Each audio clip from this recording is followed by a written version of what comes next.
set, so it's good to see that going. Land Crabs, by the way, pretty much another established team. One player Corbett from Ink Floyd is joining this squad, so I think for a leadoff matchup here in Lowing, this should be a lot of fun to watch. Yeah, for sure. Just looking at the maps right here as well, we have Splatzone's Hagglefish Market here, you know, a pretty standard staple here for starting sets off pretty strong here as well. And, you know, just, we've talked about Haggle like so many different times. Is there really anything else to add to this? If you've been around the block in Splatoon 3 it's been 3 years since this game has been released, you will know full well it's Hagglefish Market Zones. I call this the fundamentals map now that we're in year 3 Neptune. There's really nothing much to add. It's basically, this is going to be a test of each team's fundamentals, both at an individual level and at a team level, because you're gonna see this map all the time. Especially Neptune, if you look closer into the rest of the Play All 3 maps here, Makomar, Target Troll, and Scorch Gorge Rainmaker. I mean, this entire map list is just pure fundamentals to start.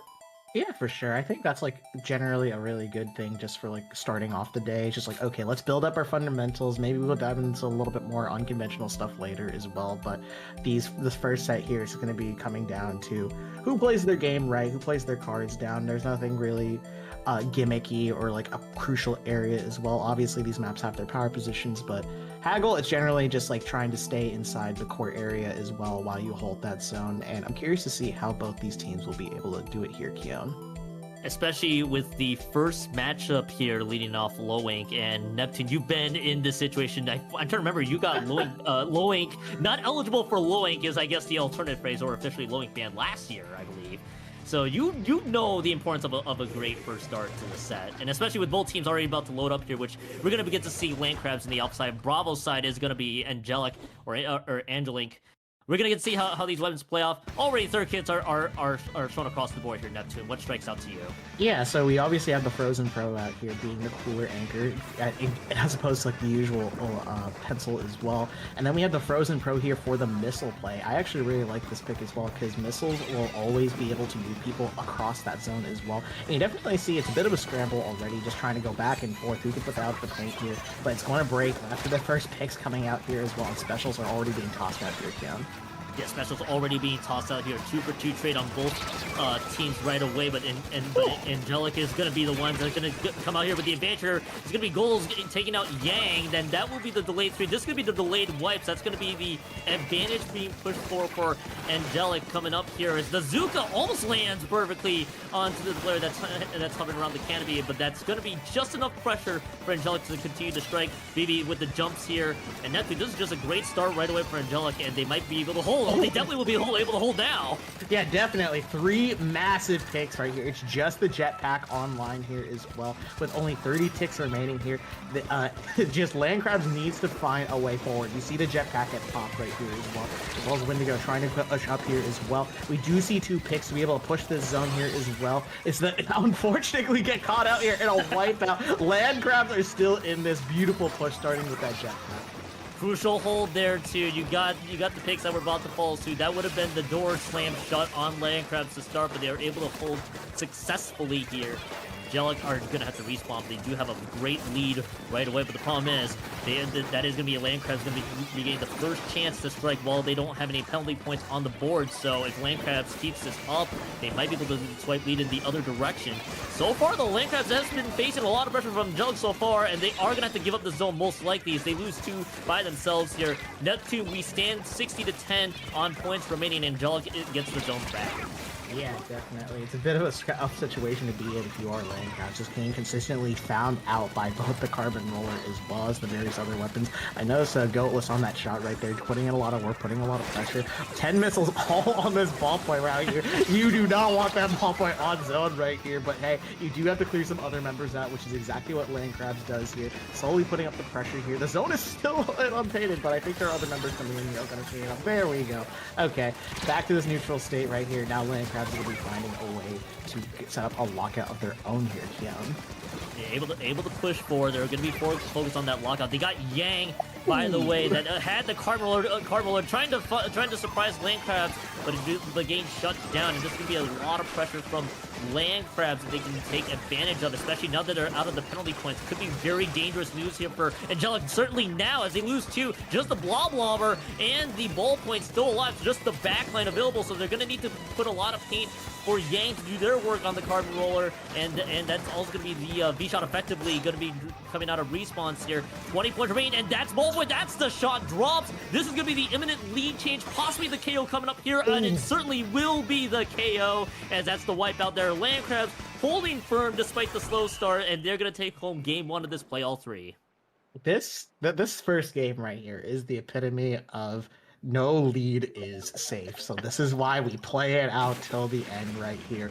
Land Crabs certainly struggled a bit at the beginning, as you said earlier there. They were struggling to find their footing right here, but they managed to break through consistently and find ways to get Angelink on the back foot right there, getting some crucial picks as well and forcing them to make plays they were not quite comfortable or confident in making, and punish that accordingly. Just wow.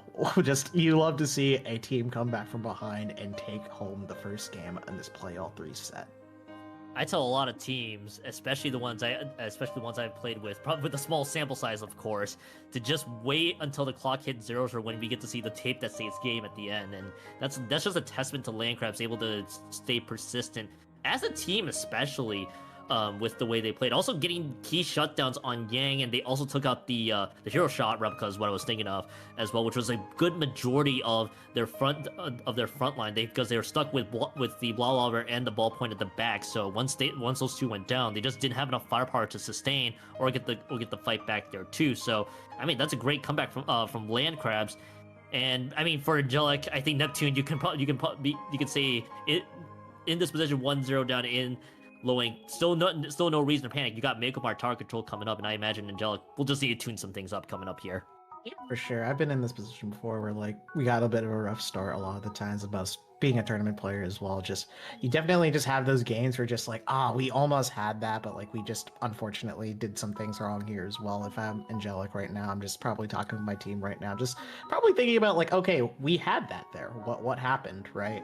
So because this is a close set in the sense of both these teams are able to push into each other. There is a push and pull dynamic in the sense of one team can get some explosive offense, some other team can just get some really solid defense.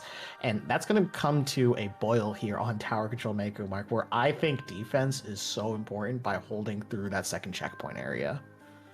Kind of alluding to your previous experience, because you've definitely been in the low ink road once, many times actually. Again, I try to recall it was last year that you got your certificate. Yes. With the team. I mean, for any team starting off in the first set of the day, you're starting off like this is the first play all three set out of 6 they have to play throughout the day. How much does this first set kind of matter for any team coming in? I think it matters a lot for just getting the snowball rolling, right? A lot of the times, like, especially if you're looking to take home the crown on the, for the entire tournament, which is no easy feat. Yep. Yeah, done day 2, right? You need to obviously play out of your mind for day 1, have a lot of stamina, look forward to, and find different ways to just stay calm, especially when things get tense. Because even if you get a game, like, or even if you go 2-0 or like 1-1, right, that's still like a thing that's counting against your overall win percent record. And we know me in tiebreakers. Yep. Sometimes they can be you can just make it through because you just barely pass the check mark right there, or sometimes you just barely don't make the mark. But you know what? Game number 2 starting out here, we already see some weapon swaps here, Keon. And the thing that's standing out to me is the new sticker stamper with the Booyah Bomb and Auto Bomb coming out here. I love this weapon for a majority of reasons. It controls the area you need to work through. You also have, even if you have the Auto Bomb there in place, the Booyah Bomb is also nice, especially for Land Crabs. I will likely be using it as a GG special if they need to. So this is just an interesting dynamic you get to see with the stampers. Also, what I think I call it a flexible change, because they also had the vanilla stamper from the previous game so far. And Jones wants to just not have to deal with it whatsoever, because they, once again, just like the previous game, they're starting this one off very strong. They got the first checkpoint already cleared, and it's going to be goals here, going to be looking to paint a little bit forward, but they're going to get shut down right around that first checkpoint. All it stands here, Neptune, just the 61 points remaining. Solid start overall for Angelink. Yeah, Angelic has been having some really good starts here as well, but have been kind of fizzling out when trying to take over the more high ground positions as well. I feel like they get a little antsy with the openings here as well, but you can definitely see Land Crabs definitely structuring their push really well, getting a lot of pressure on that top left, and Pencil capitalizing off the strip of the Stamper as well as the jetpack there as well. But Goatless coming out, dropping, doesn't give a care in the world. Gonna see if they can make something happen on this tower. They do, getting another crucial pick, keeping the defense here and the lead just. That is going to be a lot of pressure that Land Crabs can assert. Can they even make it to the checkpoint at the very end? Rival has other ideas right now, and it looks like that's just going to be the 3 members that have dropped so far. Vivi is still wrestling back the tower at this stage. I don't know how, Neptune, but Angelink survives, but barely.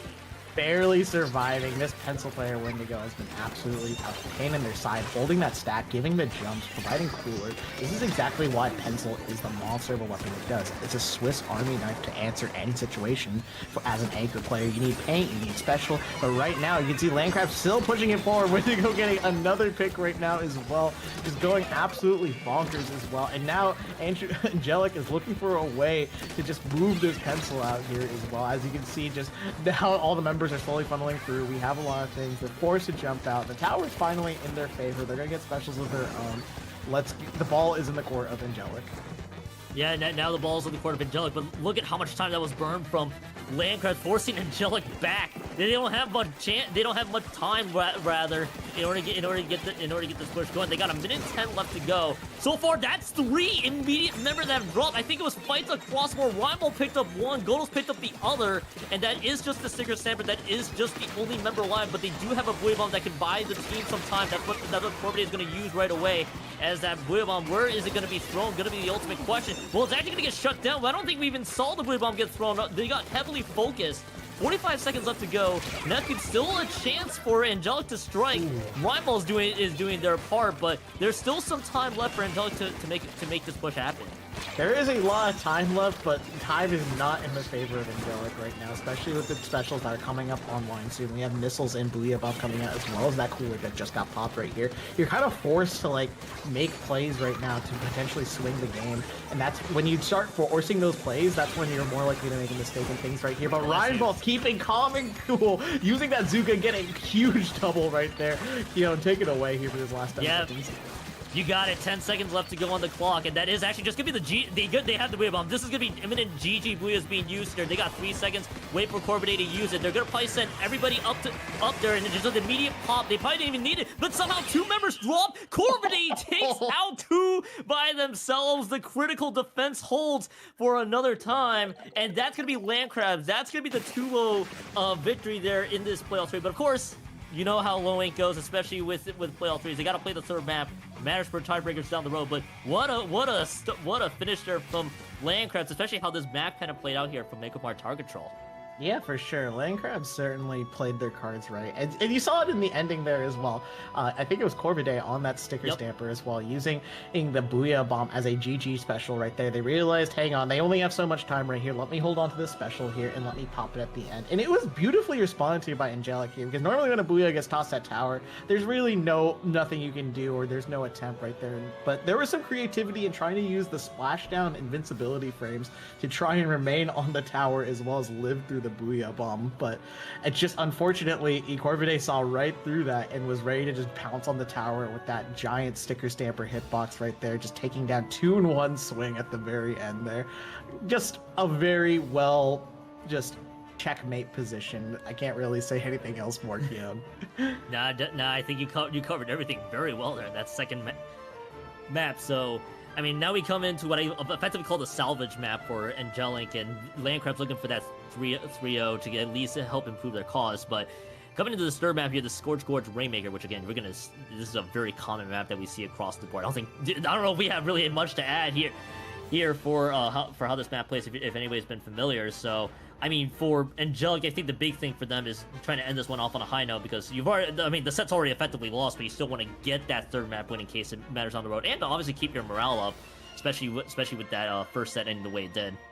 Yeah, for sure. Just I feel like there is an opportunity for Angelic to take this game right there as well. They've shown they've been able to make wild plays to swing massive advantages for them. I believe it's mainly through the Carbon Roller. I think as well as like the V shot as well, using their Zukas very effectively as well. And as a Trizuka user myself, they've been positioning really well, using their special to set themselves up for a lot of success as well. And I think having two Zukas on Rainmaker as well is going to be very strong to just not only start pushes, but also stop pushes as well.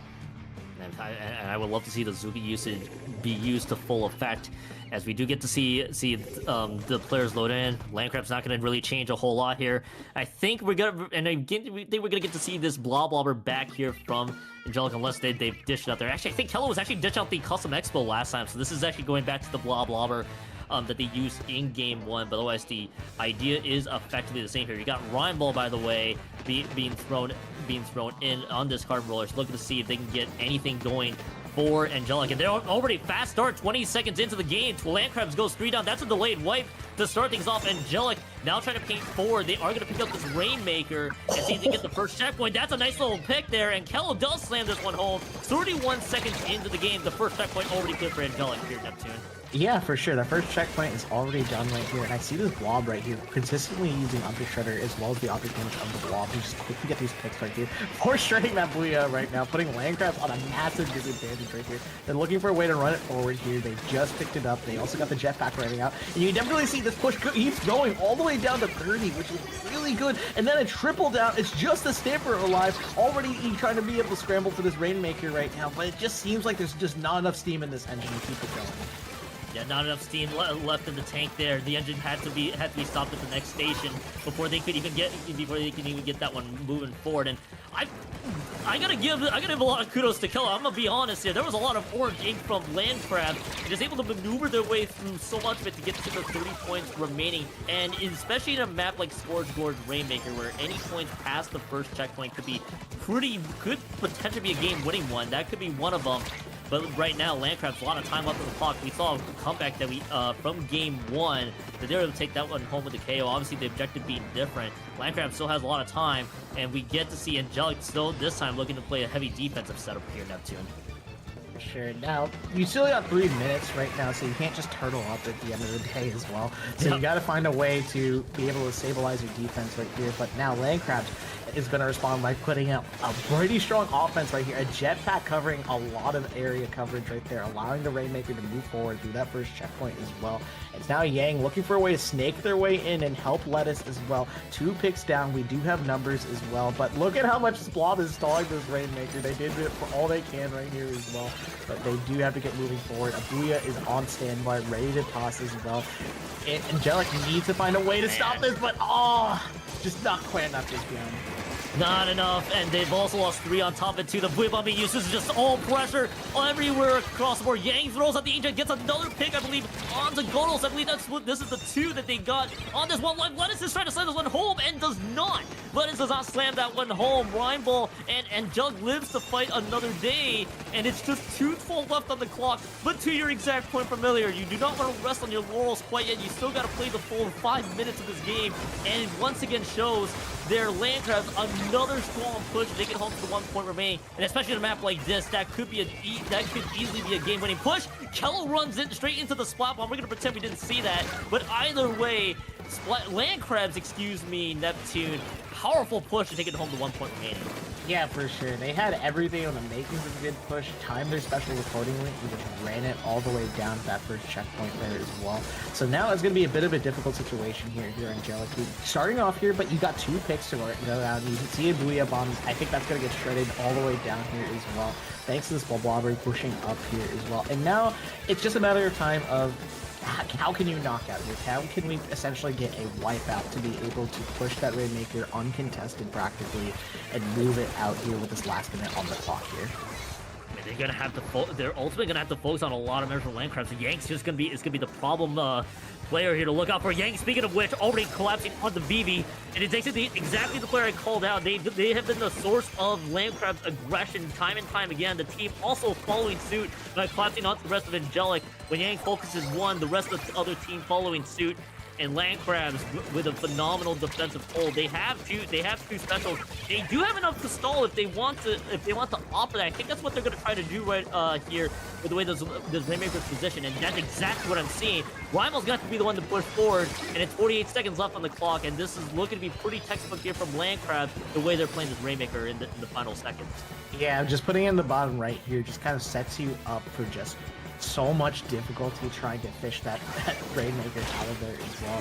You have to clear not only the members around the Rainmaker, but also get to the fish itself. And it's just a very difficult situation with 15 seconds on the clock and not a lot of things you are able to do, especially when you're down and don't have too many specials left over. These last 10 seconds here, I think this is just going to be the stall game as well. Slowly, the members of Angelink are trying to move up here. They're trying, but Lettuce is going to catch them out here and take home a clean 3-0 for Land Crabs.